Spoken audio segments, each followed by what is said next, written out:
Benvenuti appassionati tifosi del Napoli. Oggi vi porto una notizia incredibile che farà battere il cuore di tutti noi. È un'esclusiva che troverete solo qui, quindi non dimenticate di lasciare un mi piace e iscrivervi al nostro canale per non perdere nessun aggiornamento sul nostro amato club. Siete pronti per quello che sta per accadere? Credeteci, questa notizia riempirà il vostro cuore azzurro di gioia. La nostra fonte più affidabile ci ha rivelato che il Napoli sta già lavorando dietro le quinte per la prossima stagione estiva. E la notizia calda è che Marcos Leonardo sta per arrivare a Napoli. Sì, avete sentito bene. Il giovane talento brasiliano che ha catturato l'attenzione di tutti gli appassionati di calcio, ora indosserà la gloriosa maglia azzurra.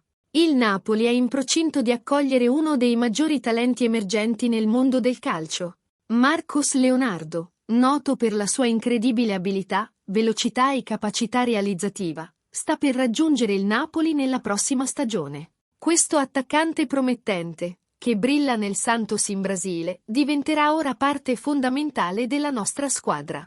Il trasferimento non è ancora ufficialmente confermato, ma le trattative sono in fase avanzata, e tutto indica che vedremo presto Marcos Leonardo indossare il nostro celeste azzurro. Questa è una notizia emozionante e ha il potenziale per trasformare la prossima stagione del Napoli. Immaginate la partnership che potrà creare con i nostri altri talenti, come Osimhen e Zielinski. Sarà uno spettacolo di talento al San Paolo. Ora voglio conoscere la vostra opinione, appassionati tifosi. Cosa pensate di questo possibile acquisto? Come pensate che Marcos Leonardo si integrerà nella nostra squadra?